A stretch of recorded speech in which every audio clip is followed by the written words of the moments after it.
Hey, everybody. Welcome to another episode of the Pull Up Trey podcast. This one without Trey. We're replacing him with, I think, he would say, a unbelievable guest. Somebody who can actually outdo him in basketball knowledge. I don't know about the smile because Trey's smile is very, very famous around these parts. But we have Caitlin Cooper. When I do podcasts with her, she says long running co-host. But for me, I don't get you over here as often. So intermittent co-host, Caitlin Cooper, the best at covering basketball in the world. Caitlin, we're talking about the Raptors defense today. How are you doing? Well, first things first, I'm not going to claim that I have the same level of smile as Trey. I don't think I probably do smile as Trey, but I did spend a lot of money on this, as you Yeah. know. As for everything else, hands are still tied in terms of ongoing trade shenanigans, hmm but I'm We don't happy to talk be about that. here. I am happy to be here to instead talk about how the Raptors get the upper hand, or rather the lower hand sometimes, on Nice. defense. But you even get in a little bit of prose, even when it's my podcast. I appreciate that very much. So, for anybody who wants to know, basically the Raptors, they were fourth in defense last year. They were unbelievable at causing turnovers in the playoffs. And they were heading into the season a team that looked like it had far fewer groups of defensive talent to lean on than a lot of other teams in the league. Even though they did have the momentum of finishing in the top 10 in the last third of the season before, it was tough to predict them as a special defensive unit. They found their way to it. They do it in a unique way.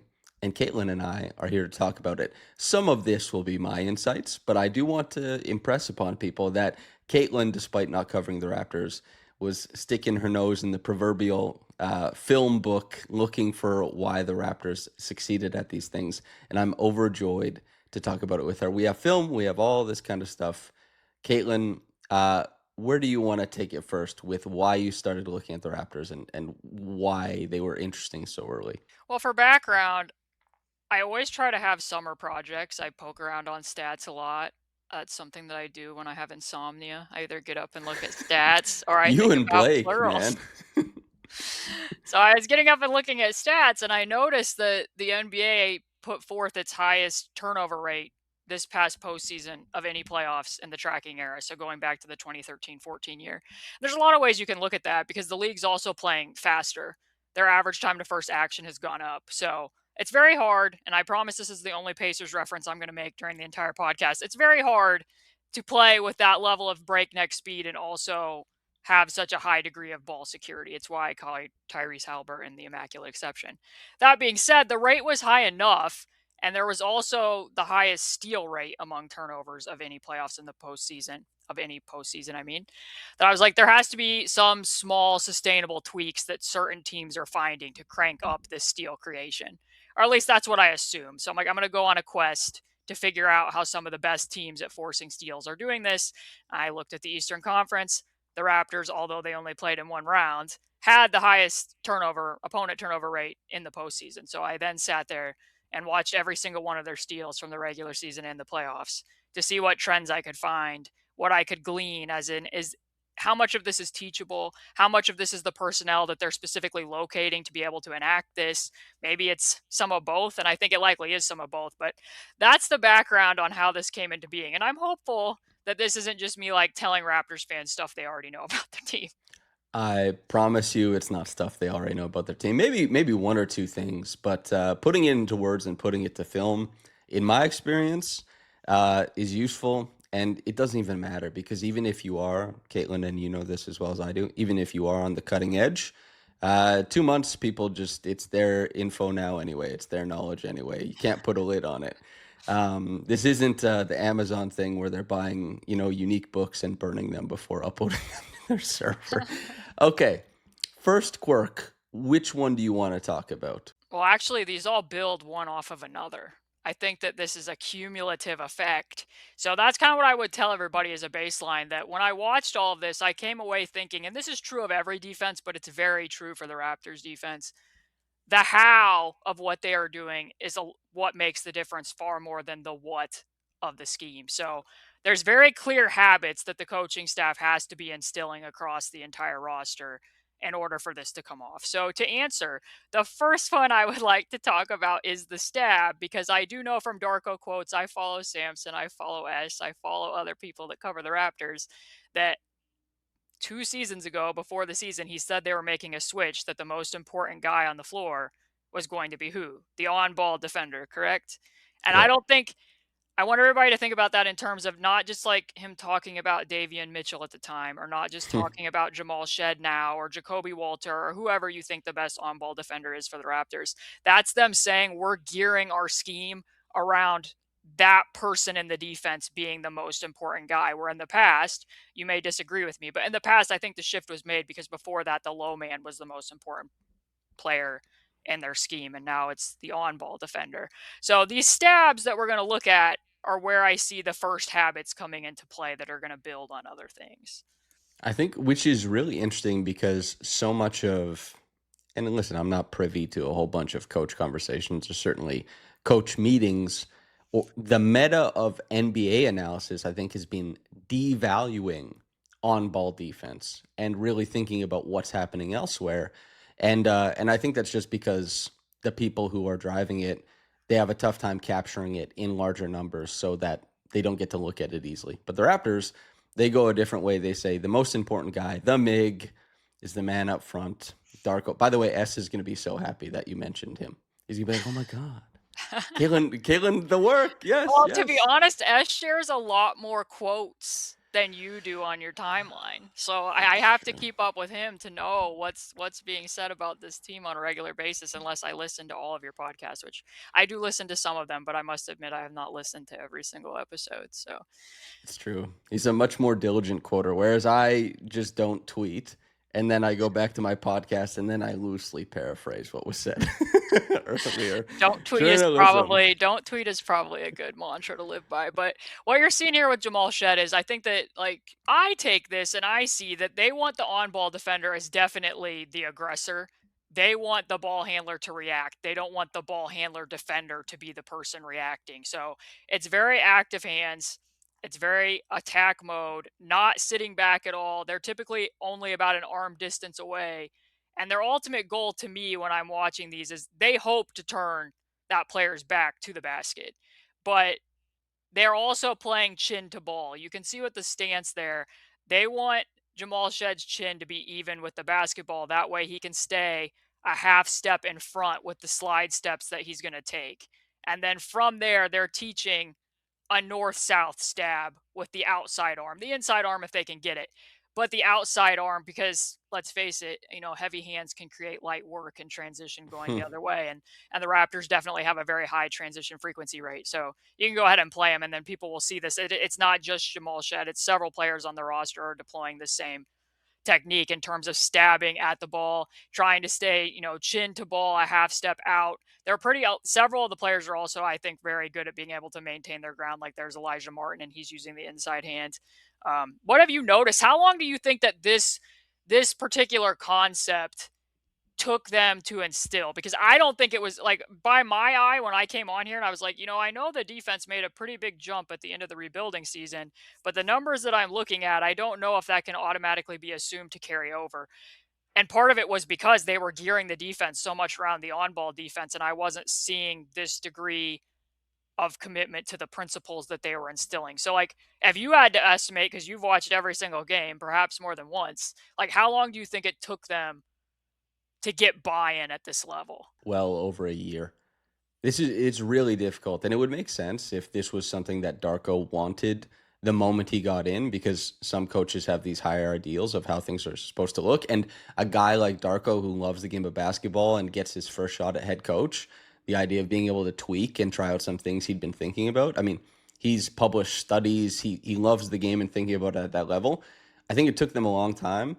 And also, I think that on-ball steals are considered something a lot like higher variance than off-ball steals. Off-ball steals, I think, come at a higher frequency, and we'll see later in the clip like what you can do to try and set that up for that jumping passing lanes. Like when Steph Curry and James Harden were near the top of the league in steals, it's because they're cheating off and they're doing that. But on-ball steals, planning for them to be like a huge portion of your, I guess, turnover economy, I don't think it's something that people plan for a long time. So I think this is like a newer thing and something that they've been working towards. It's also something that if you want to talk about like the inside hand steal, the guy who's trailing Scotty right there, Kawhi Leonard might be like the best inside hand steal guy in the past like 15 years of the NBA. So I think it's something that is they worked on for a long time and that a lot of guys in the roster have been improving at slowly, if you ask me. Can you imagine what those training camp practices are going to look like when Scotty and CMB and Kawhi are trying to guard each other? Well, because last year, it was Scotty, CMB, and RJ, and there's like defensively, that's like the three dragons where there's two are like menacing and the one is kind of like ha ha ha. And replacing that with Kawhi is just an absurdity. I think maybe Kawhi won't dial it up the same way at training camp, but I know Scotty and CMB are both really really competitive in those environments, so maybe they'll get something out of Kawhi as well. There's a lot of talent though. Okay, because the other element of this too, which I'm not showing in these half court clips, is that obviously this is also being pulled off full court. They're Hmm. applying a lot of ball pressure. And I know that you wrote a piece kind of talking about, and so did I mid-season with regard, oh no, I've done it again with regard to the Pacers. There was spots where the Pacers found this past season, obviously a very depleted roster, that they actually had to tighten up their defense by dialing that back in certain situations, particularly against your Toronto Raptors and a team that loaded up in transition a lot. That was one where they really had to pull that pickup point back. But when you're doing this in transition, which I know that you put my clips together, so I'll just speak to it, is they're also hoping, here, you can see it from AJ Lawson, you're hoping to turn the ball in transition as well, too. And then it almost becomes like a run and jump scheme, where if you do get that turn, then the next nearest gap guy is going and potentially attacking that spin. So that's another element to it. And like the pressure aspect, it won't come into play without what else we're going to talk about. But the Raptors are also tremendous at controlling the clock better than literally any team in the NBA. So because they're doing that and they're doing the run and jump scheme before you even get to the half court, you're going to be deeper into the clock, and they play opponents deeper into the clock in terms of average time of possession than any team in the NBA. Which I know I came on here and I was like, I'm not sure if I'm buying how many teams are shooting so poorly from three against the Raptors. Like, surely that's going to normalize. But the longer you think about it, a lot of those threes are coming later in the clock. Maybe it's a grenade. Maybe you're off balance. Maybe it's coming. Maybe the person that's taking the three isn't necessarily someone you want taking a three. And that might be contributing to why their lower 3 point percentage was what it was at the point in time when I was talking about that. The important thing is that like the Raptors, they started off being really bad at the turn and chase. So much so that it didn't even necessarily look like it was schemed in, but that they were choosing to randomly attack guys Yeah. because the timing was so bad at the start of the season that the guy wasn't mid spin and being attacked on the other end of it. The guy was like finished his spin and then he sees a guy coming and he's like, "Oh, I can make a pass against a double." And it's something that seemed insane at the start of the season and something that they tweaked until everybody kind of developed a timing for it and improved, and it turned them from being discombobulated into a concerted swarm, I suppose. So as I said, all these habits are building. There's a cumulative effect that's effectively building their scheme. And part of the reason why, I like what Samson just said, part of the reason why some of those attacks of the spin may not have been hitting as well as they were early in the season as they were later in the season is because, especially in the playoffs, the Raptors were bumping up the lines of their defense very heavily. So in this series, this is man-to-man coverage, what we're watching here at the beginning. And Samson's very kindly annotating this and drawing this line to show how high everybody is in the defense. When James Harden's ultimately going to get the isolation he wants, well, I don't think he wants it against CMB, but he has it versus CMB. Look at how high RJ Barrett is on the floor. Like, typically, prior to maybe the last few seasons, what you would have been seeing defenses do is they would have been even with their checks. So RJ would be down even with Sam Merrill. Scottie Barnes would be even with the man in the corner. The Raptors, the Thunder have done this somewhat. The Spurs have done it somewhat. They're bumping up the lines of that defense to shrink the floor vertically. And what I mean by that is normally you think, which they are kind of sunk into the blocks and the elbows as well, but when you're shrinking it vertically, it makes a lot of geometrical sense as well, because that's going to create longer or shorter closeouts, excuse me, when you're there. But also you're shrinking the space of the ball handler. It's making, James Harden somewhat claustrophobic. And the Cavs had a lot of trouble reading this coverage, because to be honest, it kind of does look like a man mixed with a zone, because that's the way RJ Barrett is mirroring his chest to the ball right there and leading with his outside foot is pretty much identical to what the Miami Heat do at their bottom of their 2-3 zone. They lead with their outside foot, and then if that pass gets made to the corner, they are able to shove back off into the passing lane. And so typically when somebody's that high, you'd think, oh, they're going to peel switch. Like RJ is going to take the ball on James Harden. Colin Murray Boyles is going to peel off to Sam Merrill. And what the Raptors really figured out in the playoffs is like, we can have the best of both worlds. We can keep CMB on the ball. We can really corral and contain the ball, and we don't have to give up that corner pass. Like, and you could see it again. Like, this is RJ Barrett. This is Brandon Ingram. This is Scottie Barnes. Look, it's even Jakob Pertl coming all the way off of Evan Mobley at the end of the clock. And in part, some of this is working because, to be honest, like, Donovan Mitchell's passing was really, really abysmal Yeah. in this playoff series. But part of the reason it was probably abysmal is because this is a very, unusual amoeba-like scheme that you're having to read the strong side help, which isn't something that teams typically do. Yeah, I think it's also a credit to the pressure on the ball. If you don't have pressure on the ball, it's a lot harder to pull this off because guys, they have a lot more time to introduce themselves to making these reads against these unique new lanes to pass into. Because as you're seeing it, RJ, you think Sam Merrill is wide open here. Yep. And like you look at the shape of the floor, you look at RJ and you say, like, this guy's wide open. But he's not. And it's because James Harden is crowded.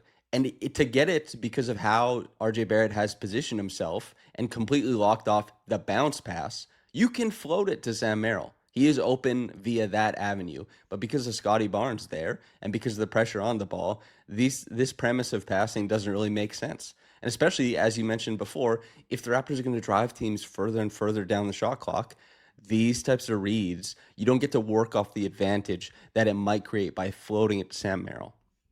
If there's like 16 seconds on the shot clock, you can float it to him and start to play out of advantage. But if the Raptors are going to work you down to the bone and drive you further and deeper down the clock, then this becomes a more and more viable defense. And obviously, the credit has to go to the Miami Heat. I mean, they've been doing this for like 6 years in bits and pieces, but the Raptors are doing it in their own way. And I mean, it was probably the most defense.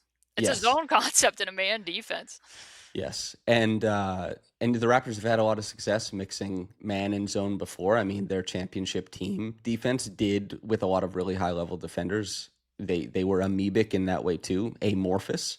But this was probably the most important defensive tweak that they pulled off in all of the playoffs. This aspect of it to slow down Donovan Mitchell and James Harden. But yeah, high lines, strong side help. And the other thing of it too is, they inverted who was guarding who. So because CMB is guarding Harden, or because Scottie's guarding Harden or guarding Donovan Mitchell, what Samson said is absolutely correct there. Like, these passes to the corner are going to be that much more difficult because you're dealing with a much bigger defender than you'd normally be guarded against if they had remained what the matchups were after game one, when, RJ Barrett and Jamal Shead were more so the two people out on the perimeter. So okay.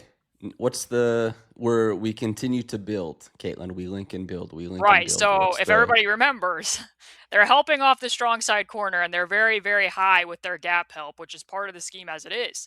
So when we're talking about attacking the spin, which we kind of already touched on, but now that's going to explain why that's working in the half court to the level that it is. Like, yes, they want to do it in transition here. So because they're already so high in those gaps, like, again, you can see how high Brandon Ingram and Jacoby Walter is off of Benedict Mathurin.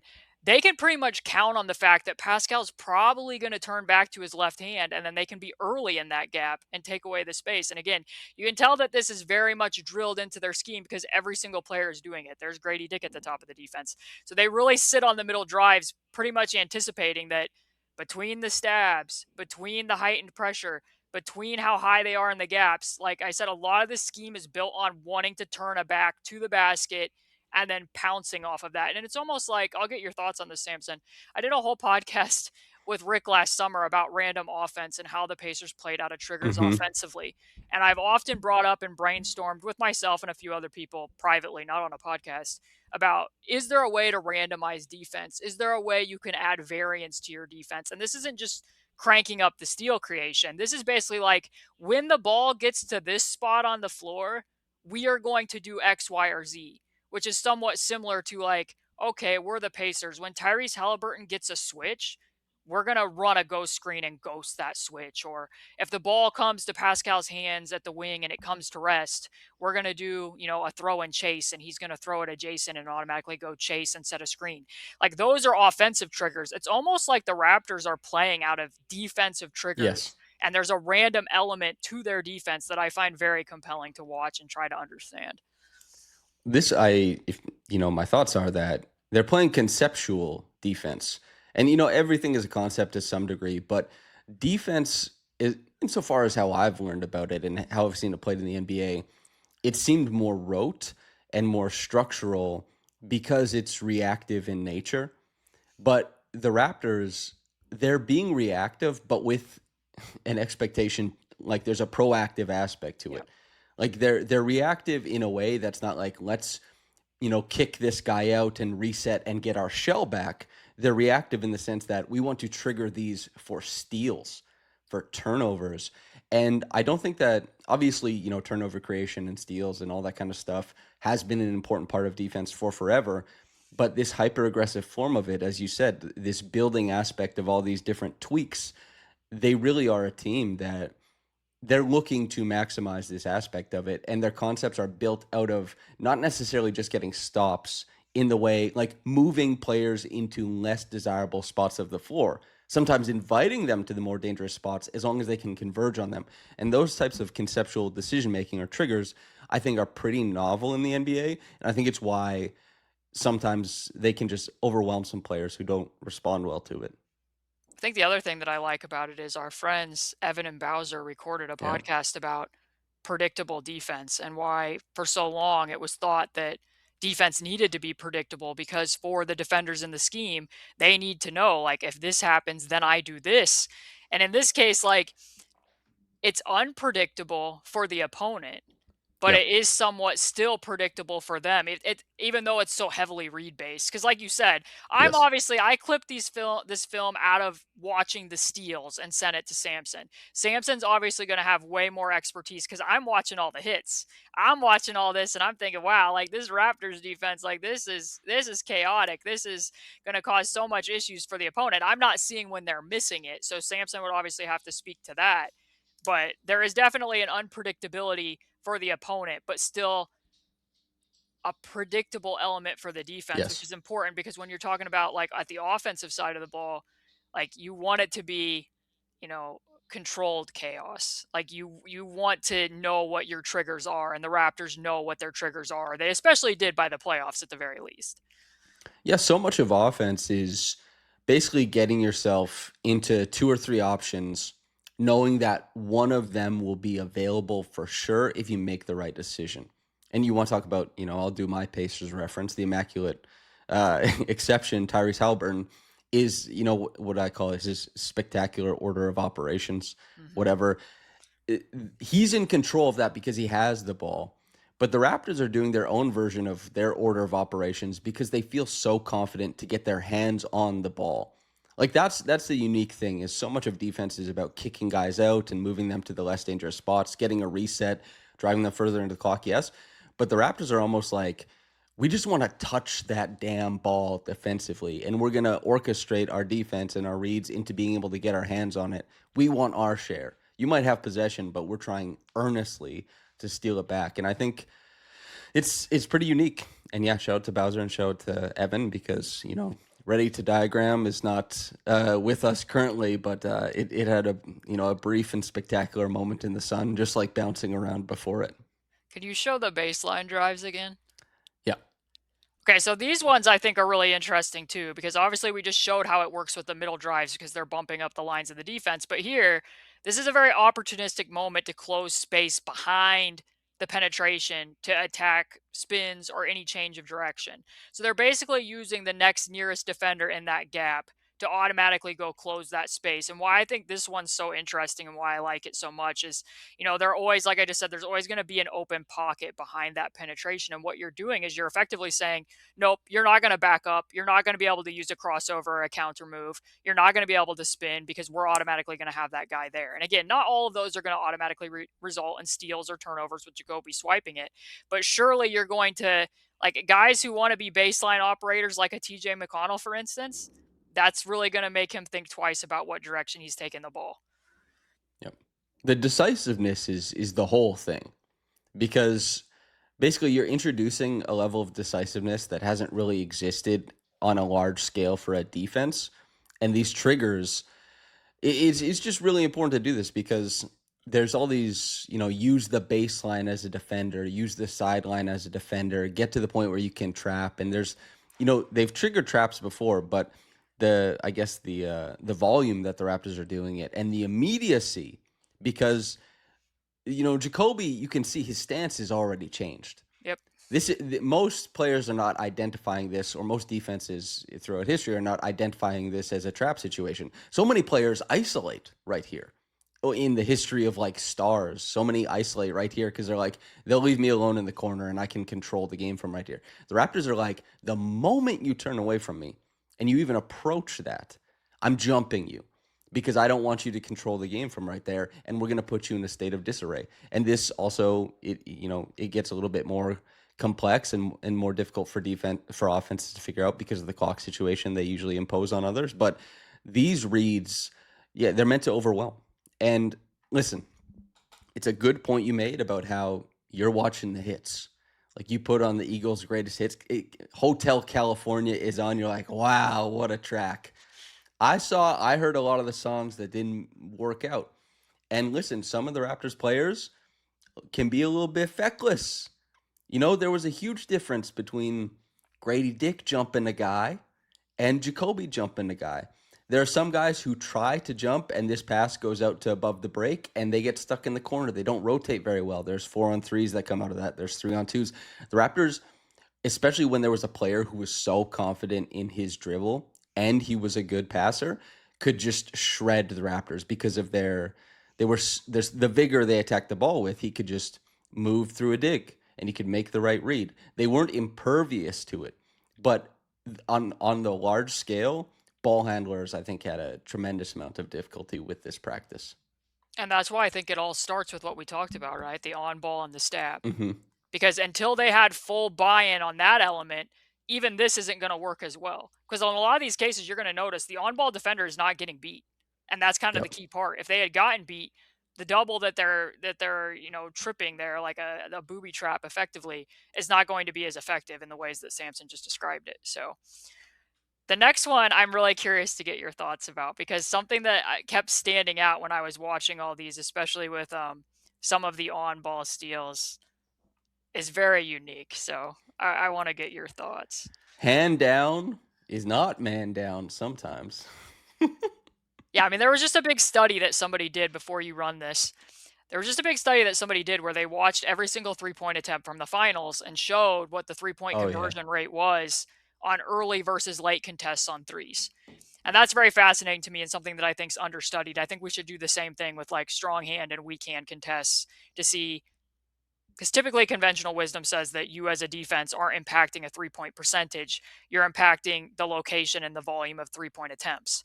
But they were basically looking at it and, there's some subjectivity there, but determining, is there a certain type of closeout or a contest that might lead to lower conversion rates than others? So in this case with the Raptors, though, what's happening here isn't happening around the three-point arc. What I noticed is when certain ball handlers get into the paint or are going to be in mid-range, the Raptors automatically just don't contest the shot. Like, if there's going to be a shot fake, they don't jump first and they don't jump second either. Like, if you saw a lot of these with Scottie Barnes, the guy's going to go into a shot fake and neither one of his hands is up, which typically in the past would have been a big no-no. But when you think about it longer, Scottie has great hands, obviously, and that's not the best example because it's Austin Reeves, but like, imagine Kevin Durant got into the paint. You're likely not going to bother his release, even if you are Scottie Barnes or CMB. But if you have two hands down ready to affect after they're trying to go into the shot fake, two hands are better than one. And what you're going to notice here is almost all the time, the Raptors' hands in the paint are typically low and hidden rather than high and ready. And that kind of applies to a lot of the steals that when I was watching it, more often their hands are low than they are high. Yeah, this is one of the most objective things they're doing, whether it's the coaching staff instilling this or the front office making decisions about it. You even have like I put it in one of my video essays when Alan Graves got picked, and there's the open gym film of Bobby Webster saying hands team. You cannot meet the ball at the peak if you are not tall enough. However, you can meet the ball at the bottom. And the Raptors, for a team that is constantly introducing every player on the roster to the idea of swiping, stabbing, poking, prodding, asking them to do it just in another form, I think it's easier to get that buy-in once you start seeing elsewhere. I think there's the inertia of being a stabby, handsy, swipey team. And especially because they have these, even a guy like RJ Barrett could improve his defense by a great measure if he bought in fully to this and putting his hands in the cookie jar, because he's really strong. And having guys like Scottie and CMB in particular to stick their hands in there, it's like reinforced rebar hitting the ball. And players really struggle with it. Big guys, small guys, whatever. But this right here is a lot of restraint and not something that Yeah. I would guess if you go into most NBA practice facilities, you're not going to hear coaching staffs being like, they'll tell you don't jump first. In some cases, if you're giving up size, they're going to be okay with you jumping second. But I don't think you're often going to see people telling you, hey, let's keep both hands down and affect the shot fake rather than the shot. But yet, like, it has to be, because when you're watching a lot of this in the paint, and I looked at just other contests when it was shots, the hands are lower. And I don't want to make this a big ref analysis thing, but like, even if they were getting their hands in the cookie jar, they have such strong hands. I'm not sure those are going to get whistled. By the time they Mm-hmm. finally rip it away, I'm not sure that you're going to get called for a foul there because it is hidden.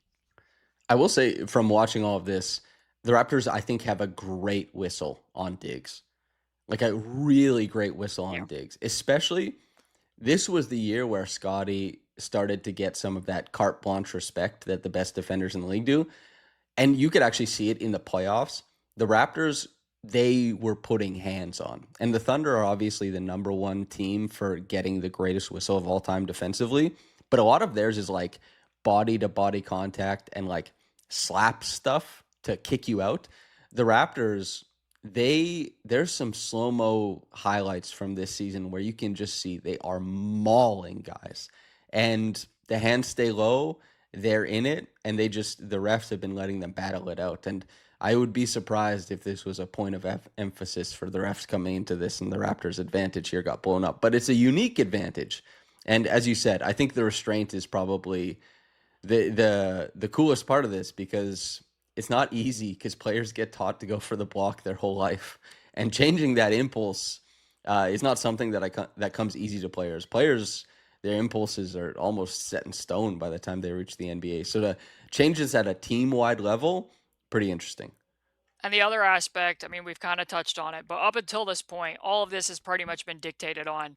They don't want to open their stance. They're not often using like a cross step to get back in front. They're keeping square. There's very little opening of the stance when they're on ball, which is allowing them to, then keep their hands low on these contests. But then we will go into the last part. This is like the fail safe, I think. After everything that we've built, the swipes, you can pull that one up. This is if they Can I? do. Yeah, go ahead. I'll also just say quickly again, Kawhi Leonard is one of the best big stance defenders, swipey defenders in NBA history. He, if there was especially because if you think about his not dwindling but lessening athleticism because of age, trying to figure out what aspects of defense are still his strongest and a place that can offload some of the responsibility on the defensive end and still bring about the like highest amount of impact from what he does. Hand in glove fit. Hand in glove fit. Another hand pun. We're really racking those ones up here. Yeah, so the last one is just that if you do open the stance and you are starting to get beat, the other thing that I think that they're being taught is at the point of contact, the point of pickup, after they absorb that hit, which again, a lot of these guys are very good at holding their ground, is they're teaching a swipe down. So at the point of that contact coming, they're again taught to swipe rather than with the offhand that's not being kept up. So you can see that with Jacoby, you can see it with Brandon, and you can see it with CMB. So that's kind of the last aspect of it. And then also, obviously, which I didn't pull these types of clips, but if they do get beat, they have a pretty complex peel scheme behind Yep. that as well. So The Peel scheme at least has been well covered in the film on this podcast many times, so the regular listeners will understand. But for people who don't know what a peel is, Caitlin, do you want to? I think you'll have more brevity in Right, so explaining it than yeah, I just do. pause it right there. So let's pretend I don't know if that's Elijah Martin or Jacoby. I can't actually tell. I It's think it's Jacoby. Jacoby. So if Jacoby gets beat here, like typically, Mamu from the next nearest gap would jump onto the ball, and then Jacoby would peel off to the player there at the wing for the Wizards. So yeah, it would just Yeah. be using kinetic energy to peel off. But I was gonna say I was gonna reference mutual friend Mike Prada and the kinetic energy and oh, maintaining momentum around the court to defend the ball, which also has impacted different types of closeouts in the NBA, which goes to you being befuddled by one of the Raptors' training techniques for a former Raptor or current Raptor, Grady Dick. And it just goes to show that the landscape of NBA defense is changing very fast. And I think that the Raptors, similar to the turnover differential stuff, I think they were first in the NBA to really lean into it with the 2021-22 team. And that was Nick Nurse at the head of it. There's a lot of quotes that suggest that they were bought all the way in on it. yeah, They just didn't have the talent to be there at the end. And Nick Nurse said as much. He was like, "Yeah, we're doing this. We know it works." He's like, "There'll probably be another team that comes along that has more talent, and they'll be the story of it." And we're seeing the NBA at large embrace these things. And I think that these other techniques that Darko has instilled, um, I think they have the same potential to be widespread across the NBA. But of course, then you'll get the push and pull of if guys are keeping their hands low, guys like Luca, maybe guys who keep the ball high on pickups, maybe a guy like Tyrese Halliburton coming downhill, maybe with a lob threat or hitting guys high. Like this becomes the new meta and something that teams have a tough time adjusting to. But as it currently stands, both Scottie Barnes and Colin Boyles had good rim protection numbers, especially relative to Jakob Poeltl. And it's because of this democratic, converge attack style. And so we'll see what the counter is for the NBA at large. But the Raptors, they figured something out here, Caitlin. and the thing is the last point that I'll make is I've been poking around on what common threads can be pulled amongst a lot of the top teams and especially the top defenses, but every one of the playoff teams in the East this past season, with the exception of the Orlando Magic, were top 10 in either opponent turnover rate or offensive rebounding rate. So, speaking to what you said there about Nick Nurse, like the idea and the phrase that I love that I've used a million times on our podcast, the basketball is the most important part of basketball. The possession war matters more than ever. So, the Raptors are generating extra possessions. I mean, and what could be better? A turnover prevents a shot, and a turnover also ignites your offense. So if they are a team that has struggled somewhat in the half court, igniting the offense the other way, although maybe we can touch on it a bit. I don't know why they're quite as inefficient in transition as they are, but it is transition possessions are a higher estimated value, bar none, than a half court possession. So even if you're not the most efficient transition team, you're still generally faring better than if it was a half court possession. But yeah, so I mean, being able to get as many possessions as possible is very important, and it's something I've been thinking about with regard to the way, and I hear I'm doing it again with the way that the Pacers scheme their defense, which also has a lot of full court pressure, but is far more built around contained to this point than how proactive the Raptors are on the basketball and the way that they're affecting teams. Because I'll say, the Cavs bothered me a lot in every round of the playoffs. They frustrated me.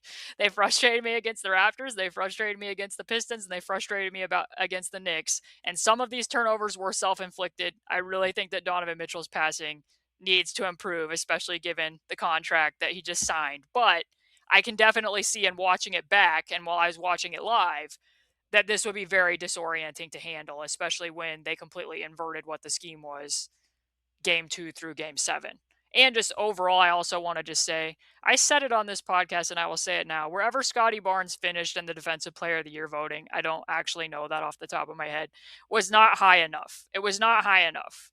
That should have been higher because I remember watching, I don't know, I want to say 3 seasons ago when he was guarding Damian Lillard on ball against the Milwaukee Bucks. I was like, he should not be guarding at the point of attack. Like, as it was the exact opposite of this. It was like a swinging barn door, and then he's having to rely on his recovery speed, which he can do. But now watching him, he can do both. Like, there's a lot of contain here that was not there from him to be able to tell him, hey, you know what? You're going to have all this offensive responsibility in a 7-game playoff series, but also you're going to be the most important player on defense, guarding James Harden and guarding Donovan Mitchell out beyond the three-point arc as well. And sometimes top blocking them and forcing them into completely different areas of the floor that they don't even want to be in. So highly impressive from him in the playoffs at that end of the floor for sure. I think that it's basically an impossible gap to provide the same impact as Victor Wembanyama. But outside of that, it was very easy for me to argue that Scottie had been the second best defender in the NBA. And everyone's going to argue for their guy, but I think he should have been first team all defense. I think he should have finished higher than fifth in the voting. And you mentioned the top blocking. You mentioned basically what Scottie's been able to do as a defender is he has not become, a jack of all trades. He's entering very close to being like a master of all trades defensively. There virtually is not anything. A 3-level defender. He certainly is, yeah, because even if he can't turn his hips quick enough, his deny defense is so overpowering and overwhelming that he can just move the ball away from himself and kind of ISO a guy out of an offense, and still have the presence and the activity and the athleticism to impact the ball even while being away from the ball. Yeah. And whether that's his help side defense, whether that's being in the gaps, whether that's attacking spins as a double guy, whether that's deny defense, whether that's top blocking, whether that's just like switching out on a guy and kicking him out, he just does it. And he can bother the ball like on ball, stabbing, poking. So he keeps his hands low for steals in the meat grinder of the middle of the floor. Just the way he's able to play make defensively while also being able to provide contain, it reminds me a lot of like OG Anunoby. And OG was always better than Pascal when they were playing together because Pascal was such an unbelievable contained defender. And it makes sense that he plays for the Pacers now. OG was the guy who could gamble without gambling. And I didn't know if Scottie could get there, but Scottie really did get there. And CMB is like right there with him. CMB, if he's playing power forward, I think is already like an all defense level player. So, I mean, watching those guys this year with Kawhi, potentially, I think is just, it could be bonkers, Caitlin. It could be truly bonkers. On rare occasions, I go on other people's podcasts to talk about their other teams. And last year in December, I told Knicks Film School that I thought the Knicks were going to the NBA Finals and they had a really good chance to win it. And then as the East was shaking out and as the West was shaking out, I told Benji the parade's coming to New York. Like I was very confident of this. I think the Raptors will likely have the best defense in the Eastern Conference. I don't know that that's that far out on a limb, but based on what I've seen and the trends that I'm seeing here, and probably something that we should have talked about very briefly that I'll add here is Jamal Shead, Jacoby Walter, CMB, Allen Graves, they are drafting people who are going to build out this scheme for sure. And I kind of like it, and I think it's really cool when teams do have a draft type. I'm sure that this is probably controversial. There's probably some people, I'm guessing, who are like, quit drafting the same type of guy. But I like it when a team has a clear vision, and that's from front office to coaching staff to the players on the court. And it seems like there's a very concise through line here. Yeah. There's a Bartovic query that was basically, and Kyle Anderson is on it. Yeah. Kyle Anderson's on it. Allen Graves is on it. CMB is on it. Scottie Barnes is on it. Like, the Raptors have been, yes, the 6'9" guy, but the Jamal and Jacoby one, they obviously fit in now, and Jamal definitely fits in, and they got to take a flyer with the second-round pick. Jacoby, and I don't know if the Raptors saw this. I haven't asked them, but did not profile as this at Baylor. Like, okay. Certainly not. I did not watch him, so I can't say. If I can give you background, and this is one of the most impressive things about Jacoby, he was basically a high-volume, low-efficiency on-ball guard at Baylor who showed stuff defensively but was not, like, dominating defensively via steals or via on-ball defense. So when he came into the NBA, and became a no frills, low usage guard who busts his ass at the point of attack. I said, what the hell is going on here? And he just continues to do it, which makes me think that he could be a guy who maybe there's some unseen developments in his potential and all that kind of stuff, because he already changed fundamentally who he was as a player. So maybe he'll do it again. Some guys who can do it once can definitely do it twice. But yeah, they definitely, if they have a big year this year, what stops them from just being like, I'd love to, like, yes, run it back. Let's draft another guy like this. Especially Alan Graves looked awesome at Summer League, you know? Yeah, especially when he deflected the pass from Braden Smith to Mast on the switch back. That was a good time was had by all. But yeah, I hesitate to use the word just because this isn't the way that I see this player. But even if Jacoby Walter is just Aaron Neesmith, I think you're very happy with that draft selection at number 19. Okay, so this is where we should take the conversation next. We'll talk about, for listeners, yeah, this will all be timestamped anyway, it doesn't matter, but we'll talk about the Raptors at large a little bit. But one of the most interesting things, and I'm curious to get Caitlin's thoughts on it, is the fact that you mentioned Jacoby Walter in line with Aaron Neesmith, guy who shoots threes, a guy who's a dog at the point of attack. A guy, it's incredibly important for an NBA team to have that. And it's, if you present the shot profile and tell them point of attack defense is good for this guy, every NBA team is going to want that. If you present Jamal Shead and show the shot profile and say he's good at point of attack defense, I don't know if any NBA team is going to be like, yeah, sign me up for that guy. Jacoby Walter, the worst on-offs on the Raptors. Jamal Shead, the best, cracked the hell out. I'm curious. I know how I feel about it, and I explained it in my own way. I'm curious how you feel about it from the outside looking in. It's very perplexing. I was looking up some numbers for Samson yesterday, and then in my late night insomnia stats queries, I was like, I'm not entirely sure I understand why this plus minus is as strong as it is. While I accept and recognize that Jamal Shead gets off the ball very quickly when he gets into the paint, especially when he's attacking in spot up situations to find cutters. So his playmaking, that's contributing factor. The fact that they're winning the turnover battle when he's out there by a pretty decent margin is obviously a contributing factor. But then when you look and you're on cleaning the glass and you're like, oh wow, he's like in the 30th Mm-hmm. percentile of every single shooting range that there is, it starts to be a little bit more confusing as to how that's happening. And I understand, like, he is setting a tone with his point of attack defense, which I think has gotten markedly better from what I Yep. remember it being as a rookie to what it is now. And like, maybe I'm completely off base with that. Maybe you would tell me, no, this was all very I thought it was visible bad and as a rookie. evident. Yeah. Like at times it kind of reminded me of things that Jalen Brunson will do, where Jalen Brunson's just like, you know what? I think I'll duck under here, and if I can fall down and get and draw a foul, I think I will.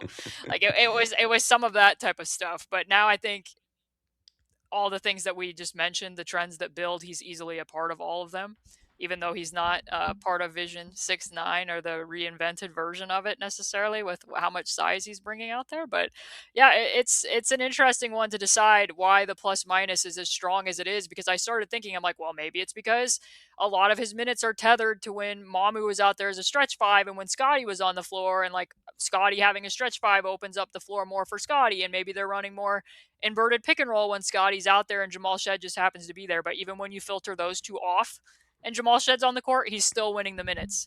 And then I was like, well, maybe he just never played basically any minutes with Jakob Pertl. And maybe because Jakob had a very, let's say, iffy season last year, maybe it's just because he's not playing with Pertl. But he even won the minutes when he was playing with Jakob Pertl. So it's like any lineup filter I could think of that might indicate of like, what's going on here? He I also wins wasn't the really. minutes when he plays with Jacoby. You know what I mean? Yeah. So like, Yeah, I mean, and some of it, like, I will say some of it, I did not look up what the luck adjusted plus minus was, because opponents were shooting pretty low from three when he's out there. But still, like, I don't think that this is as simple as, like, oh, he's part of a good lineup, because I'm going to be honest, Grady Dick's kind of is. Like, mhm. Grady Dick's, like, what, third on the Raptors and plus minus? And he had the even more egregious 3-point Yes, numbers, yes. especially early Because in I the remember season. I sent you those, and I was like, pretty sure Yeah. this is why he's winning the minutes. Lots of peel switching, and apparently teams just perceive he's a much better shooter than what he's shown to this point in time with what his gravity is.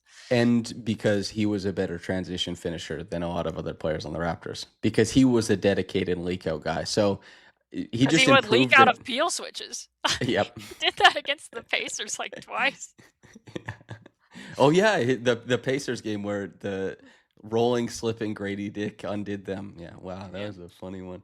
But okay, so my Jamal Shead, you mentioned it, and you said it passively, but I think it's actually so much of it.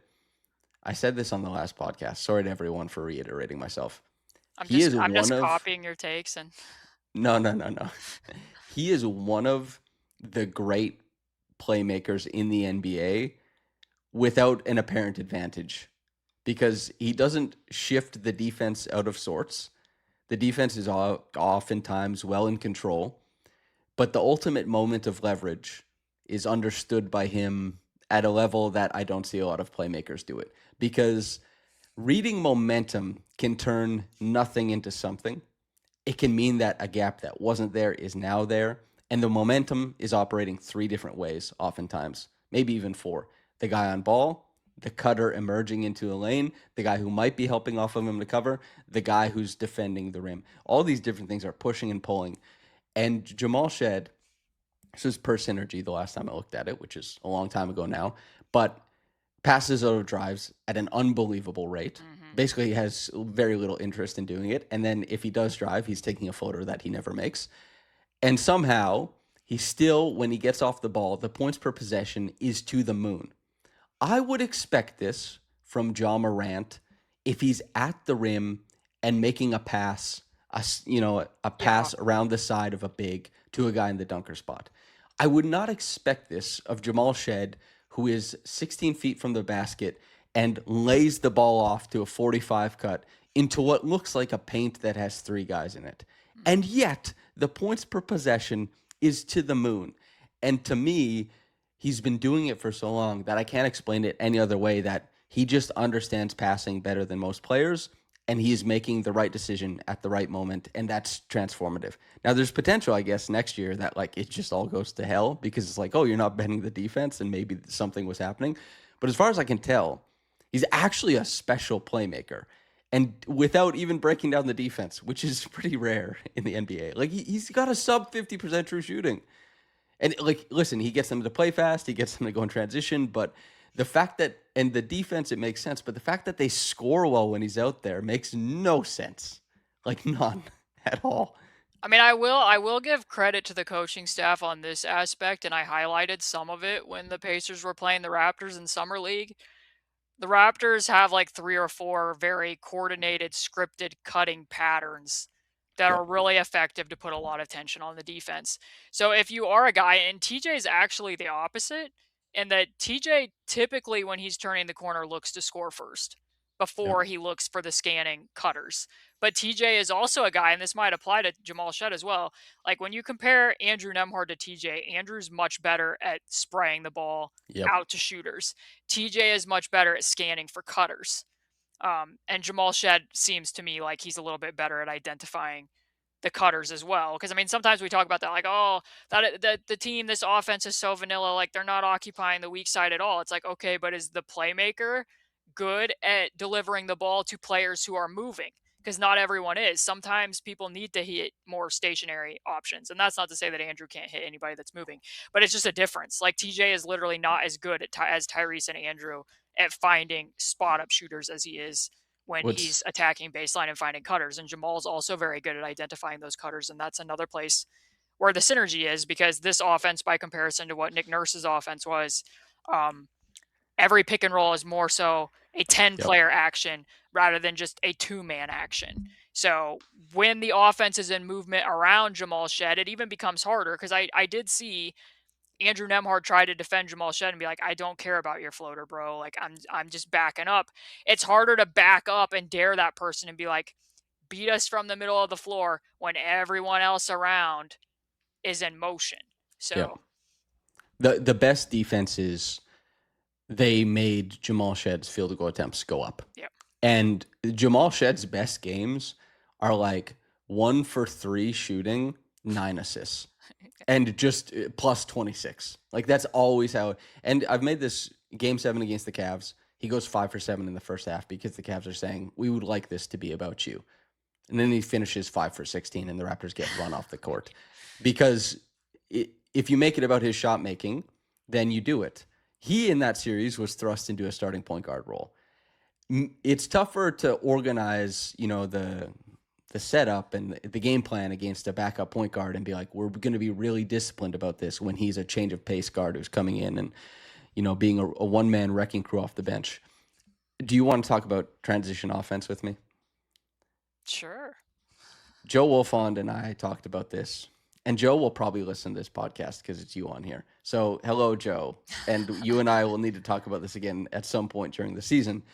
The Raptors... I have a Joe Wolfond anecdote that I can add in here if he is listening to Let's have it. Because I reminded him during the playoffs that I was like, this scheme that the Raptors are playing defensively, I talked to you that I thought it was coming 3 years ago on your Pounding the Rock podcast. And he was like, I remember, because we both said, wouldn't cutting be the easy way to take that away? And I remember I said, not if you're trained to recover out of the cut. Mm-hmm. And then the Raptors were like, you know what, we're going to go all in on shrinking the floor vertically, but that's a side tangent that I doubt anyone really cares about. But Joe Wolfond, if you heard it, we were ahead of our time. Plans within plans. So the Raptors, if you look at the guys on the roster, if you play in transition, there should be enough offensive talent here to drive a meaningful transition offense. I'm not saying like the 6th best, but just an offense that scores in transition. The Raptors are one of the worst in the NBA. And you could tie this to the fact that, one, Emmanuel quickly shot like 27% on his transition threes. That obviously makes them take a hit. The fact that they don't have a lot of guys who take threes in transition, so they can't space the floor. They also are oftentimes demanding that the guy who eventually should be finishing at the rim is handling the ball, which means that the catch middle, take middle, transition, the bread and butter that like LeBron James has in like 2012-13 shoots like 86 of 91 on, where he catches middle and finishes at the rim. They don't have anybody because they need Scottie to stay back and help on the glass and start transition. They can't have him as an outlet. They're basically relying on rim finishing from RJ Barrett, 3-point shooting from Emmanuel quickly. RJ is merely passable, finishing at the rim, and they're just getting piecemeal from everyone else because they have their best finishers back. Jakob Poeltl also is far worse running the floor this year. Rim running centers in transition, everyone thinks, center's supposed to be like Miles Turner. You and I obviously disagree. Having a guy run towards the rim is important. That's when I watch it, I'm like, this is what's going wrong. What are you seeing? What stuck out to you? 3 things. The first one, and I guess this one's not really in play anymore, but I do think that it matters, is that Scottie and Brandon Ingram, while on the surface, and I remember Brandon. I remember telling you this at the time, but I compared it, and I can't believe I'm doing it again. I swear to the listenership, I have a point in bringing up these references, and it's to highlight things about the Raptors, but it's similar to when people thought Tyrese Halliburton loves to pass the ball and Mathurin loves to score the ball. Therefore, they're going to be a perfect fit. Scottie Barnes loves to pass the ball. Brandon Ingram loves to score the ball. But stylistically, Tyrese and Benedict Mathurin are really about as far apart as you can get. And stylistically, Scottie Barnes and Brandon Ingram about as far apart as you can get. So the first half of what you said is a Bobby Webster quote, by the way. Like I know, and I disagreed with it at the time when he said it. And I still do. I stand by this. Because that's what it immediately made me think of. I'm like, yes, and that's what you would say about Tyrese and Mathurin. But as you all know, Mathurin is no longer on that basketball team, and he's not been signed by a team yet. So, in Brandon Ingram's case, who will now be potentially playing with Benedict Mathurin on the Los Angeles Clippers, I don't think that they were a good match in terms of pace. So Scottie Barnes and part of this roster, the part of the roster that ended up finishing out that playoff series, play at a different pace than what Brandon Ingram does. And this is in part why, at the beginning of the season when the Pacers went to the finals, they were having these same types of problems where people are like, what happened to the pace? And some of it was because Tyrese was dealing with a lingering injury, but it was also because half of the team, Tyrese, TJ, Andrew, Obi, sometimes Miles, could play the up-tempo style. And it was an adjustment for Pascal. It's a definite adjustment for Mathern and Jarris Walker. So they kind of had to find lineups that were going to mix and match some of that, and they had to get people used to it. And that is why Ben Shepherd keeps beating people out of rotation spots. And this is what I'll say about the Raptors is that Ben Shepherd, despite the fact that he can go through really long shooting slumps and his shooting mechanics are like, what's going on here? And other things happen. He's a soldier in that system. He is going to sprint to the deep corner every time to spread the defense wide. And the Raptors are confusing for me a lot of times because I get what you're saying about not having necessarily a lot of transition shooters, but Ben Shepherd isn't necessarily knocked down. And when I was watching them early in the year and it continued on, their spacing in transition is messy. It Horrible. doesn't make sense to me. Horrible. Why are guys stopping? Like they're running to the 3-point arc, but they're stopping above the break. And it's not spreading the defense as wide as it could for the ball handlers that you're talking about. So those are things that I would notice. Number one, as I just don't think that Brandon Ingram and Scottie were a great match there. So then you're trying to have to kind of figure out lineups where those things are going to work. And then the spacing templates, I haven't listened to Darko talk about this. Certain teams have different priorities. And I recently, in studying transition defense, because I think we might see some changes in the way teams defend in transition, is that I've noticed a pattern that really gives a lot of teams trouble. And it happened between the Celtics and the Sixers, and Paul George at the time was still playing for the Sixers. He was guarding Jason Tatum in the left corner. Jaylen Brown beat his guy and was going to go take a layup, and Paul George had to rotate as the left man to contest the layup. Jason Tatum stays glued to that corner. Jaylen Brown makes the layup, but Paul George crosses below the free throw line and goes to the weak side wing. So anytime the low man crosses below the free throw line and goes to the weak side wing, guess where Jason Tatum ran? Straight down the lane from his corner. So it causes all this confusion of who's taking Paul George, and then the defensive big who's back is like, do I step up and take Paul George because he's surely going to drive past me? Do I hang off of Paul George? He's going to take a pull-up three, and Joe Mazzulla is losing his mind in the background. And I studied this, and this causes problems like consistently. Of course, taking layups can cause problems consistently because the defense has collapsed. Sometimes a guy falls down, and then you have an odd man advantage. But like, that's something that the Sixers want to do. Like, that's a template that we're looking for. We want the low man to cross under the free throw line and go to the weak side. It's kind of hard for me to decipher, and I have not watched every Raptors transition offense possession of what are the Raptors trying to achieve with what lanes they are filling when they are running. Does that strike a Yeah, chord with you at all? it does because oh man, maybe it was like February where I did film on this, and you just see guys occupying the same lane. And I do think it's probably the next step in the development because they're playing in transition so often out of steals and stuff like that that they don't even organize themselves and that they come from different places. Maybe the next step in their development is like organizing themselves after the chaos, their somewhat organized chaos of their defense. But I do think their transition offense was a lot better when they had Scottie as a runner because he could pressure the rim like in a way that nobody else on the floor really can. And they actually found a little bit more of it once CMB started playing the five and ran, and once Jakob in the pockets of time where he was feeling better, so that they had a high moving target where you can sling the ball into and pressure the rim. But in general, I just think that their spacing, as you mentioned, was super poor, and that guys would be together in the lane, and there would be a ball handler converging at the rim, and there'd be three guys like almost in the paint, and a guy would be like backpedaling, but you want to meet the corner so that you can actually cut in afterwards, and it's messy. It's super messy, and What they didn't have the happens when shooting. Scotty's the runner to the rebounding? Is that part of the reason? Like they were like, we can't have him leaking out. We can't have him be the Yes. runner because we have to shore up our defensive rebounding. Is that part Yes, of the because their impact here? their defensive rebounding was atrocious, and then they were like, okay, we're gonna and Scotty was like third in the NBA in transition points scored, and then it fell off a Makes cliff sense. because they brought him back to help out on the glass, especially one because Jakob was not playing that often. They're like, okay, CMB, you have to handle like front courts on the glass, and so they brought Scottie back. A question. Who inbounds the ball? What position inbounds the ball most frequently following a make for the Raptors? I actually don't know. I don't know that. Okay, because the Pacers changed this. So when they first signed Obi Toppin, it was typically Obi.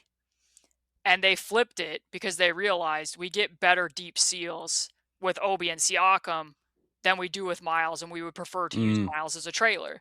So Miles started being the inbound passer, which is why, in part, when people are talking about like how is Ivica Zubac going to keep this pace, well, like Miles was the trailer running arc to arc most of the time, and Zubac and Siakam were the rim runners. So that's why I'm not as concerned about it. But a league-wide trend that I have noticed, and I ran the numbers on, not ahead of this because I don't have access to the 3D data anymore. But last season was the first season, I believe, in the tracking era where it was the highest amount of inbound passes for guards. And the thing that's interesting to me about that is I think it's a direct response to the ball pressure trend. That following a Yeah. make, because the pickup points are so much higher, that we're using guards to inbound the ball. And the teams that are using guards are getting a lot of randomness out of their offense because of that. Because now all of a sudden a guard's the trailer in a double drag, and now we're getting automatic mismatches, or different. You can inject randomness in a different way when a guard is a trailer versus a big, and what's that opening up. So that's like, there's a defensive trend, there's an offensive reaction, and I don't even know if that was the intended thing that the league was thinking about, of like, oh well, wouldn't it be interesting if our guard was inbounding to another guard and the big filled to the weak side wing, and then that would mean that the opposing team's big wouldn't be in position to defend the rim. But that's been Yeah. a consequence of what the ball pressure was, and it's actually opened some things up for teams with their transition offense. So that's why I asked that about who the Raptors were typically using to inbound with, and maybe that's something else they could tinker with, because to me this is the lowest hanging fruit. Like, I don't think, based on the personnel, especially because I don't know the numbers, but I seem to remember in my head that Kawhi Leonard's been pretty efficient as a He's transition great. offense throughout his career, that this is something that they should be able to shore up pretty easily, to me. Like, Yeah. I think that this is correctable. He's also, in terms of the skill set to help to be like the rising tide that lifts all boats, he is good enough and long enough and big enough, his handle and his size and his finishing at the rim, to be a singular guy who drives the ball to the rim. He can make the kick out pass. He can catch middle and finish middle. He can catch from the wing and finish middle. He can hit the above the break threes and the corner threes. So basically, whatever fits, and he helps out on the glass immensely. He's one of the best defensive rebounding wings ever. So however the Raptors want to use him, I mean, he's an all NBA player. He was 7th in MVP voting.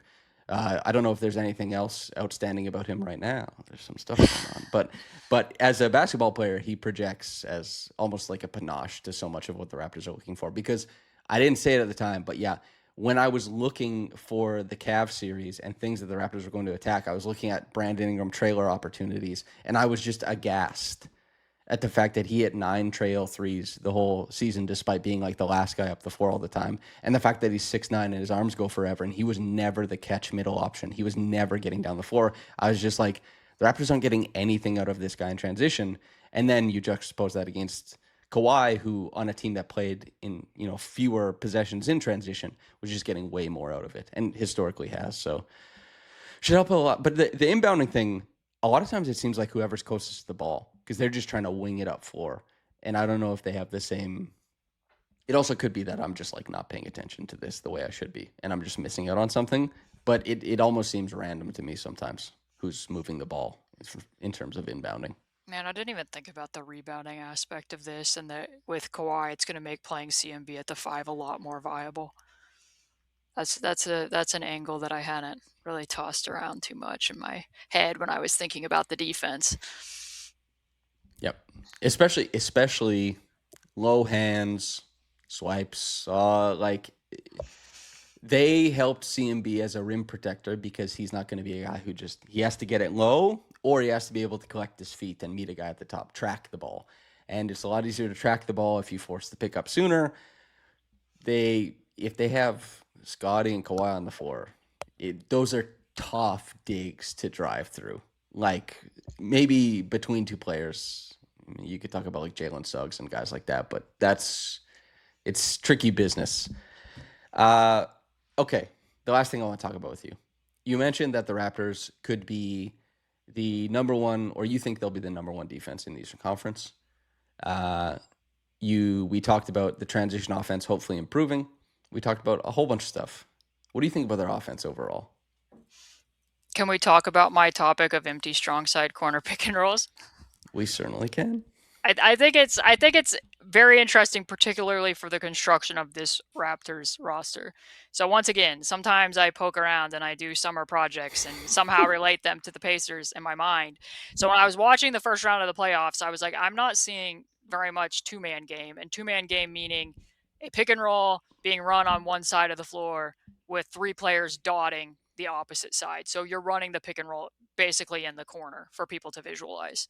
I was not seeing a lot of that. And I was like, I wonder if my eye test matches the numbers. So I went and looked it up.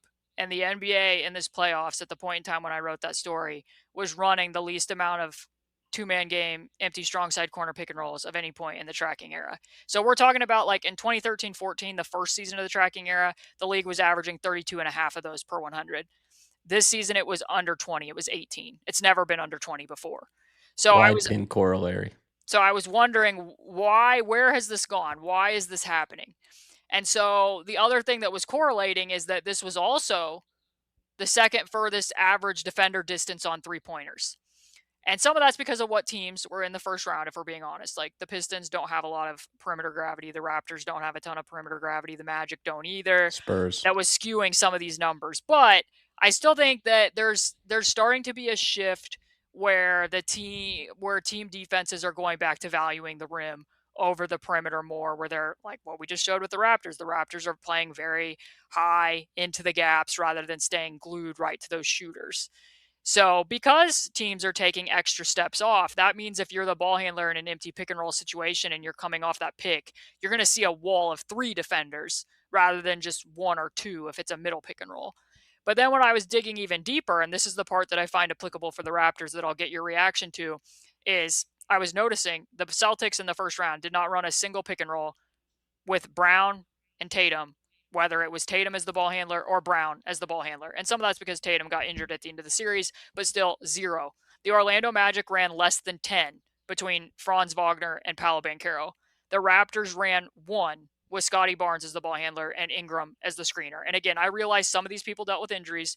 Wagner, Tatum, and Ingram didn't play every game of those series, but this is also a continuing trend even from the regular season. And these coverages, like I said, you're taking a few more, few more extra inches away from the shooters in the playoffs than you were in the regular season. And the reason I think that this is happening is because all of those teams' best two players, Brown, Tatum, Banchero, Wagner, Barnes, Ingram, those were their two all-stars. Whether those are their two best players can be debated, but those are their two all-stars, are like-sized players who are both drawing the opposing team's best two defenders. So the switch rate is up. You switch those two pick and rolls, and then you have people hanging off the three on the perimeter. It becomes a lot less viable to be like, hey, we're in the playoffs. We just want our two best players to go manufacture a bucket. Go get us a bucket. You're Shea and you're Jalen Williams. We're going to put you in action. Go get us points. These three teams were not doing that. Now the Raptors are subbing in Kawhi Leonard to be doing that with Scottie Barnes. Your thoughts? So, one, from Scottie's perspective, he needs screens more than probably all those other players. And he's maybe the best passer there in terms of reading indecision and small changes, and especially with this height, moving the ball towards the rim. He is also probably, when he sets his mind to it, the best roller there. And so there's potential for the Raptors to explore it from both those angles, and I think a necessity because they will want to put those guys in actions together at some point. And also, in the playoffs, yes, I guess it depends on who they're playing because not everybody has two good wing defenders to throw at it. And there still has to be utility in some games this season of especially Kawhi moving a guy and looking for a switch onto a lesser defender. And it also could be something that like stacking switches into secondary actions could be something that the Raptors look into. And I don't know if that would qualify as like a two-man action. It's counting it anytime the action is there, not just when the action ends in usage. Okay. So anytime the So action occurs in the possession, it's counting it. Yeah. yeah. So, and as you mentioned, the Raptors are less of a two-man action team and more of a 10 guys action team. Yes. That I think that we will see Kawhi and Scottie, but I think that there will always be a pretty intentional and heavy eye towards what that's moving and what that opens up, especially if they're getting the ball up the floor quickly. So there's going to be utility in it, and it's something that worked between Scottie and Pascal with Nick Nurse teams, and attacking through bully drives and all that kind of stuff. But I do think that the Raptors this season, if they really want to excel offensively, it's going to require some dedication from the guards on the roster to their screening and their shooting off ball, probably. Yeah, because the point last year is, if Ingram screens for Scottie, that's just bringing the other team's best defender on a switch to Scottie, which kind of defeats the purpose of why you traded for Ingram and now have traded for Kawhi Leonard. In the reverse, Ingram was a guy who he's better with his defender chasing over, and Scottie doesn't hit contact near as well or as frequently as Zion Williamson did when those two were operating pick and rolls. And that was kind of the biggest difference, is that Ingram was seeing a much higher switch frequency when Barnes was the screener versus Zion Williamson. Kawhi and Paul George, this is why it's interesting. Paul George with Kawhi as the screener was not effective. They didn't do it much. But Kawhi with Paul George as the screener was, because Paul George is going to ghost out and pop on the overwhelming majority of those. And I looked at their efficiency, and this is somewhat telling for the Raptors because their efficiency was still quite strong, even when Ivica Zubac was out on the court, when Paul George was running as the empty screener for Kawhi. The point being is what you're just saying there. Like, it almost needs to be more guards being the screener, because unless Scottie makes a tremendous leap as a spot up shooter Yep. and off ball shooter, those actions are not going to work as well as what they did between Kawhi and Paul George. But there is an overwhelming trend that like-sized pick and roll partners generally aren't as effective. But then you look at the Raptors roster, and I'm like, okay, well, Scottie and RJ fairly like-sized, and those numbers pretty decent. Scottie and Mm-hmm. CMB, pretty decent. But then you realize the difference is like, oh, I looked at the Cavs series and RJ was being guarded by Dennis Schroeder, or a lot of the season RJ was guarded by Duncan Robinson, Peyton Pritchard, Sam Hauser, Donovan Mitchell. So when he's screening for Scottie, it's bringing him an automatic mismatch. When CMB is screening for Scottie, it's typically bringing him a center. Like, when it's going to be Kawhi and Scottie, it's going to be the other two teams' best defenders, especially based on what we just saw from Scottie in that playoff series. Like, I would be very surprised if those aren't the two people drawing the best two defenders in the starting lineup the majority of the time. And as you said, not every team's going to have two wing defenders. I wish that the Pacers had two wing defenders in their starting lineup. This can be a weak point for them in this matchup. But it is an interesting thing that I was thinking about how the offense is going to work. But you do bring up a good point that the Darko offense is far more 10-man pick and roll than 2-man pick and roll. Because the one team that was successful with 2-man empty strong side corner pick and rolls in the playoffs was the Cavs, and not because Dennis Schroeder and Jarrett Allen are just freaking unstoppable. It's because they were running the wheel action with the other three defenders, which is unique because a lot of times it's very hard to run the wheel with three, but they were doing it. The Raptors offense has this the past three. Well, if we include this season, I think there's a very common trend of all roads lead back to RJ Barrett. He is the dirty work king. He's just like, whatever you guys need from me, I will assume that role offensively. And in terms of a guy who supports Kawhi as a cutter when Kawhi is like getting middle, Yeah. RJ's sense, and he's not just a good cutter, but he's always a cutter that he presents to his guy on ball. Like, he becomes very visible. He'll take it to the rim. He's a willing 3-point shooter, and he takes usage with whoever his screening partner is, second side. He, in the same way that he was incredibly, like, a really great supplement to how Brandon Ingram wanted to play, he was the connective tissue. Yes. I think the same thing is going to happen with Kawhi, although Kawhi is obviously far better than Brandon.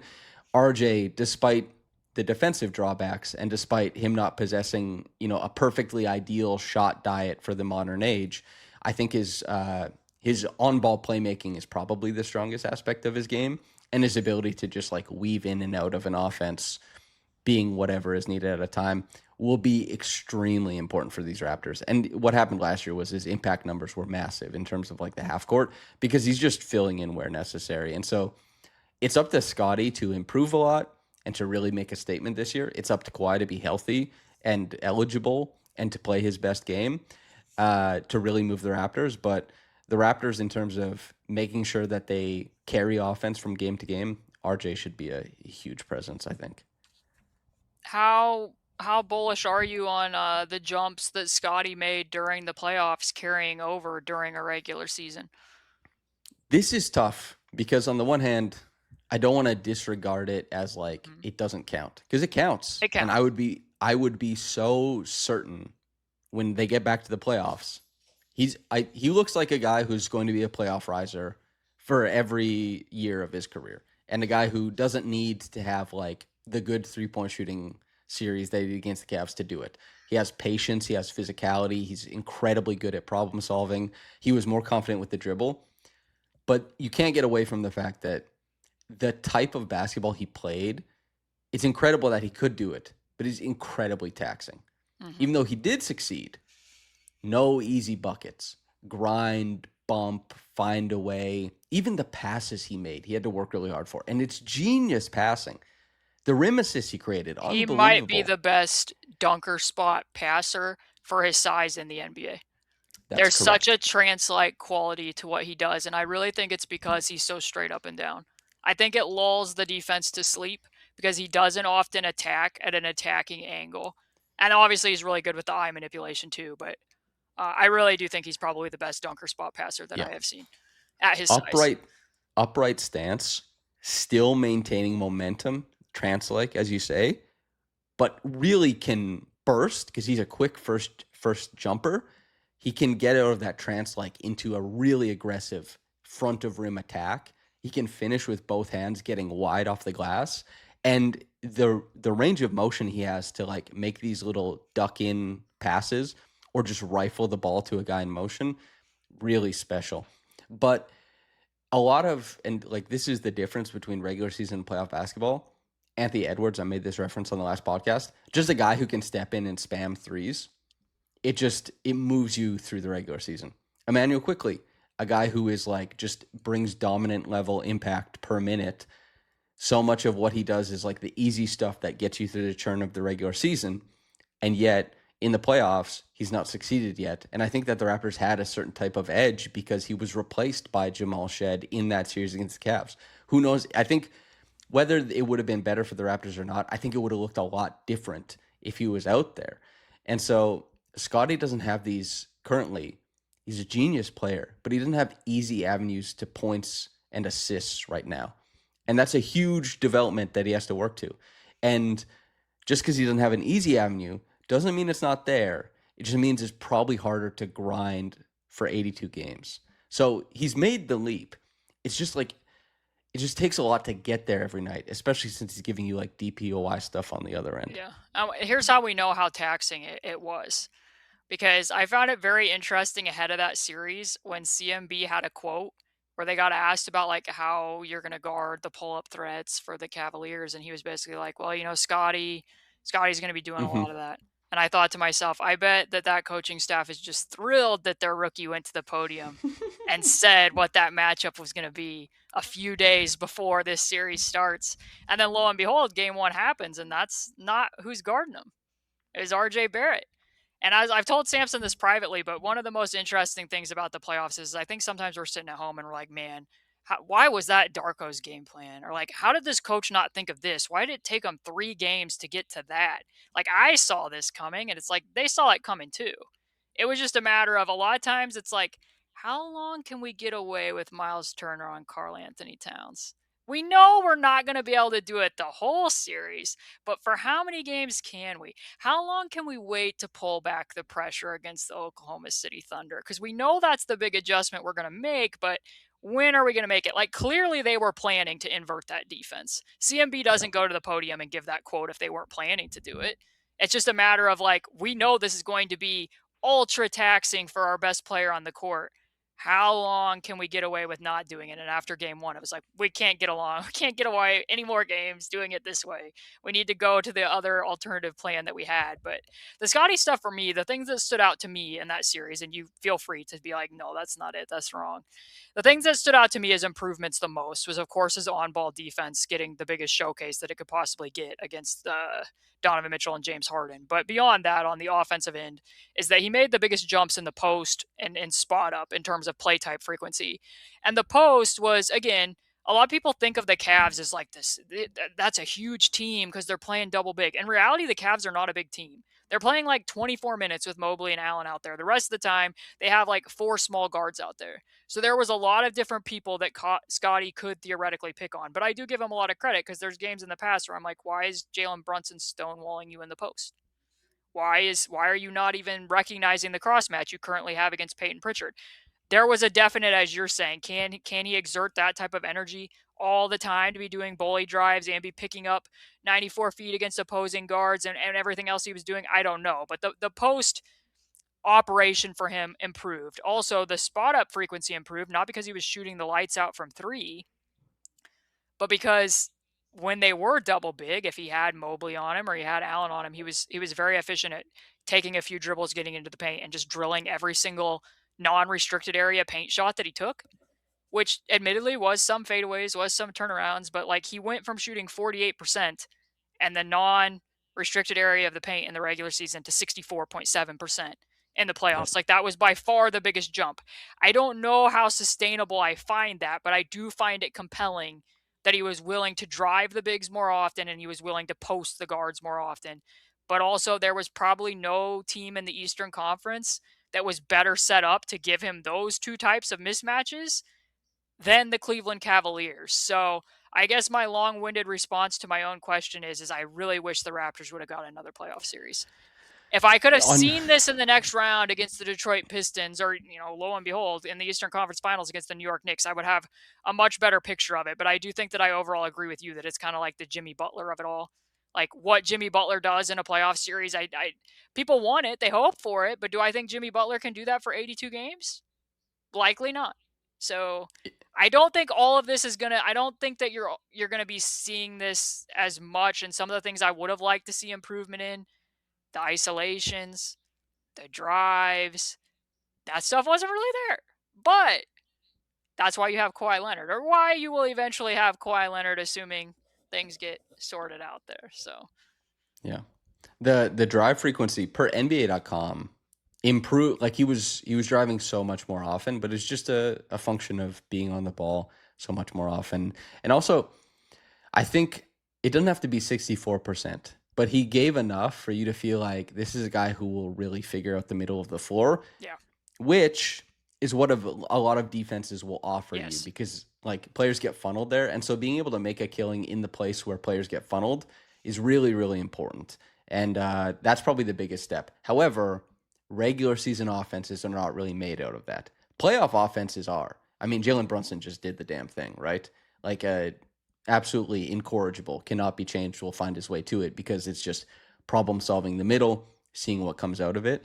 It's I'm excited to see what Scottie does, but I'm the same way as you. I remember saying it at the time. It's like, man, I'd love to see this against a new set of defenders on the one side. And then also the Raptors defense got into such a unique place that it's like, I'd love to see this against a new set of offensive players too. yeah, like Because the one where Jared Raptors, Allen realizes he's a big person before Game 7. Like you can use an elbow, you can push Jamal Shead and RJ Barrett up the lane to create a bigger passing window at the very least. Even if you're not going to use a swim move, just push him up like a foot. I don't know. That was like the most frustrating thing that I've seen. I don't know what was going on with that, but get an offensive rebound, literally do anything. the brights were too, the lights were too bright. The brights were too light. Yeah, the brights were too light. Yeah. Uh, yeah, Jared Allen, not his best for a long portion of that. Evan Mobley played pretty well. I think But it's a yeah, very compelling question to ask which one of those 4 players was the best player. Because it was kind of hard to tell at times. marred by passivity or overactivity, just like Yeah. Donovan They Mitchell was like Donovan Matherin at times. James Harden reverted back into doing things that James Harden does. Sometimes Evan Mobley and Jarrett Allen realized they were big. Evan Mobley was better than he has been in prior postseasons. I will give him credit for that. But sometimes they were merely tall and didn't look that tall, even well guarded by Jamal Shead. I don't know. They were a very frustrating watch. That might have been my most frustrating playoff team I've watched in a very long time. And all three of those especially series. the against the Knicks, it was Game just one. like, Oh my god. what the hell is The going Knicks on, pull out man? like a hedge and under pick and roll coverage, and Donovan Mitchell like doesn't realize like it is a very unusual coverage. I will give the Knicks credit for that. It was something I pointed out that the Hawks were doing with Dyson Daniels a couple years ago, but they just do that over and over again. Like Landry Shamit's under the screen, Jalen Brunson is in a hedge so that he doesn't have to switch on to Mitchell. It's like, okay, but if you go under on a hedge, you're completely exposing a rejection. Like that reject and the crossover into the reject should have been there as like the most obvious counter, but for whatever reason, his reads really perplexed me. Like even more than when the Pacers beat him in the 5-game series. Like his reads in all 3 rounds this year was like, what is happening? Yeah, I think it's assists in the regular season, they really can pile up. I remember I was talking to Scottie his rookie year, his second year, and he was like, assists are easy to come by in the NBA. He's like, it's a lot harder in college. And I don't think college basketball is harder in general, but there can be really bad passers who just find their way to assists simply just because I have the ball a lot. And Donovan Mitchell has really, I think, It's a bunch of presented Kobe himself as one of assists. those guys. Yeah, something like that.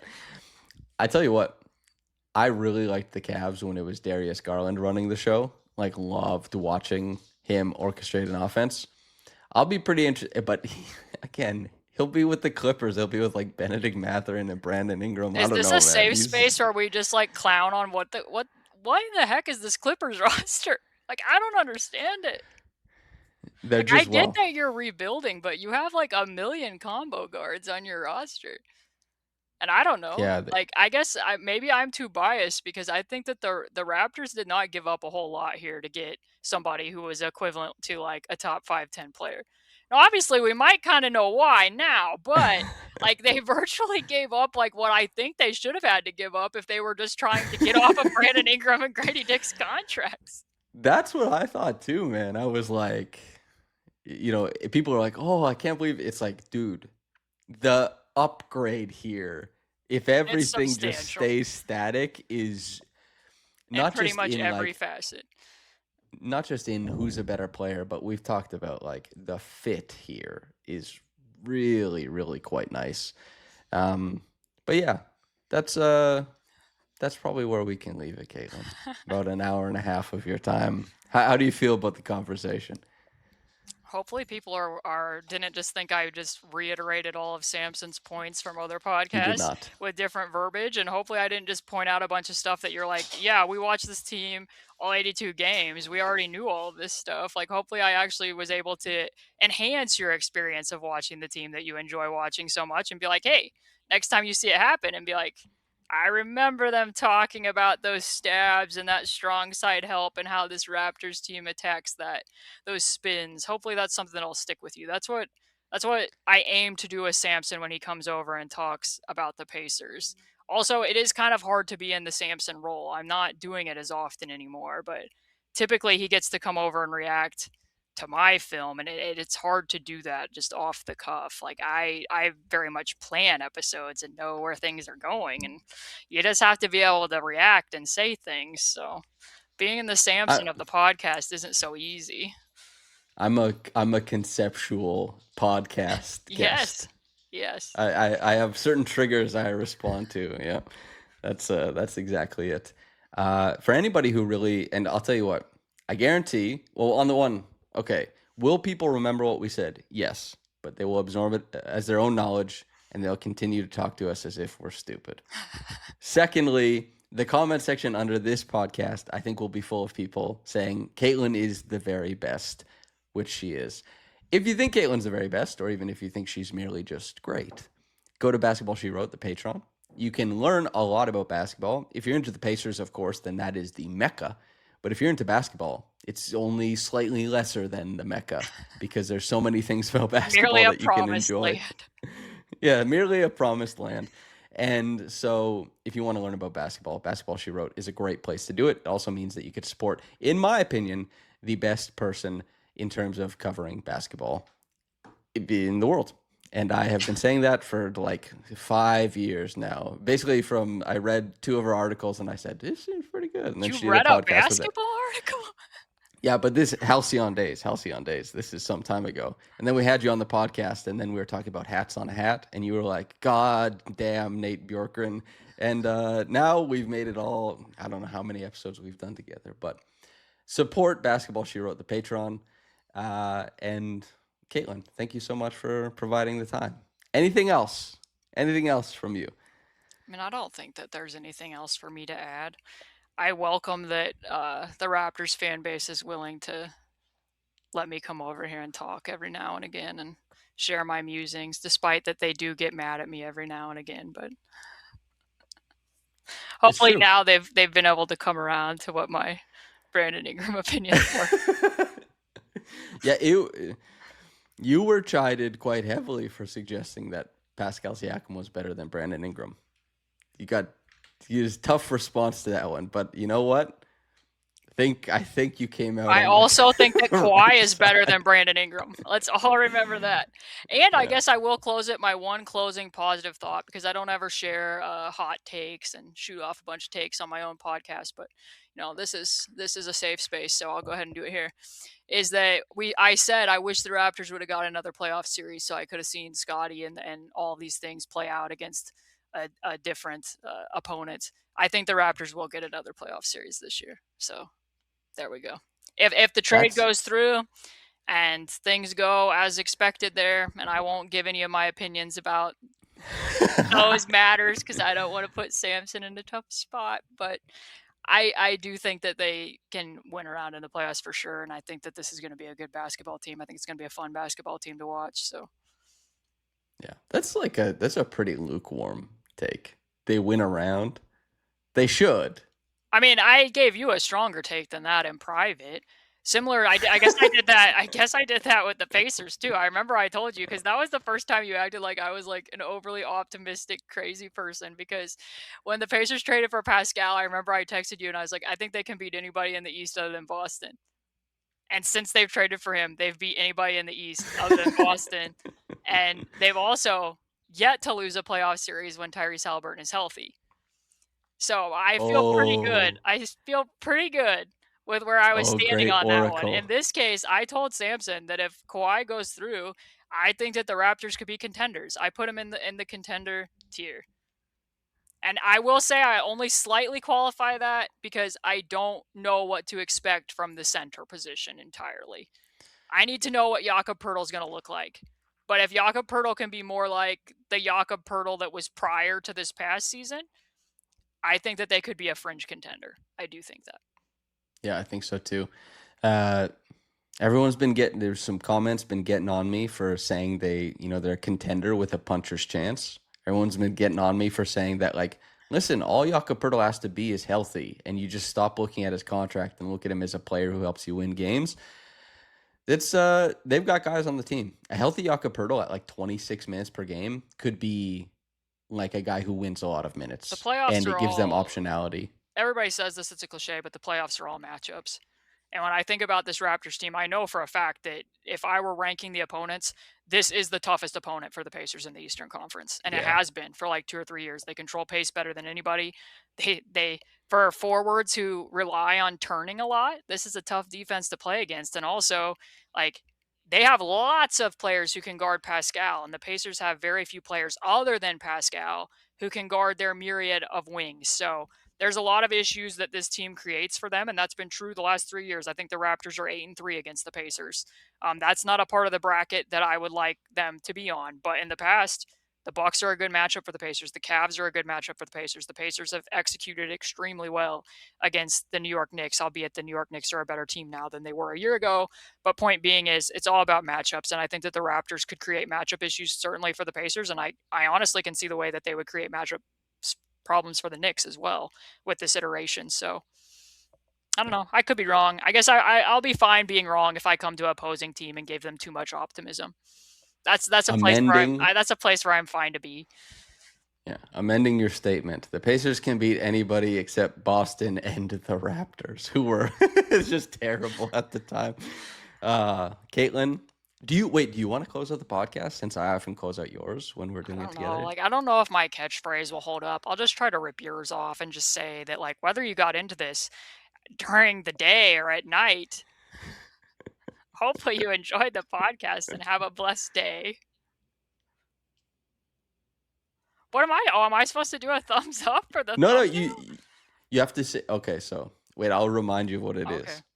Whether you got into this in the morning or at night, have a blessed day and Oh, goodbye. and goodbye. Yeah, that's what it is. That's not so bad though. That's People pretty good. should Oh yeah, know I do a great Samson impression. This has been recorded. I have all of the mannerisms and the quirks down. can you do a 10-second one right now for I don't people have. who are? You have to. The key things that you must do when doing a Samson impression is I don't have a tank top, but a tank top typically. I don't do the tank top anymore. We've left that in the past. You need to have a tank top and a hat typically, and then you need to have a microphone that you hold, of course. But when you've made a really good point that you like, you pull it back. And sometimes when you're making like a relaxed point, you do like a cool guy sit back with like an arm like back over the chair, and then you like do this. Like, see, the cool guy relaxed positioning is also a common thing that you do. And then, whenever you're up against coming to things that you need to say, you simply put a lot of Canadian emphasis on the word against.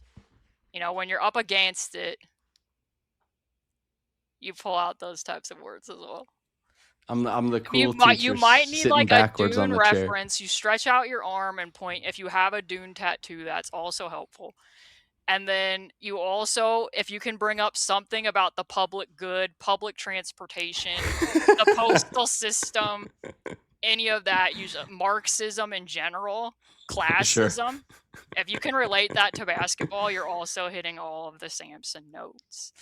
So I have a turtles all the way down tattoo now. So I have another. Yes. Yeah, so I have another. For people who don't know, I have another reference to point to. Basically, my body is a series of references to point at when podcasting. I think that's what the art does, which is the origin of my first tattoo, which was the fish with gun with our dear friend Evan. And I almost got the agrarian economy of buckets tattoo, but we were saying that stolen your from us. body is a series of things to point at for podcasting is a very curious sentence to say. It's there's this Eric Andre skit where he dressed him in like this giant leotard of spandex and he had little Fruit Loops all over himself. And then he had a dog bowl around his neck and he had a box of Fruit Loops and a gallon of milk. And he went on the subway and he said, "My body is communion, drink from me." And he poured the Fruit Loops in the dog bowl and then the milk as well.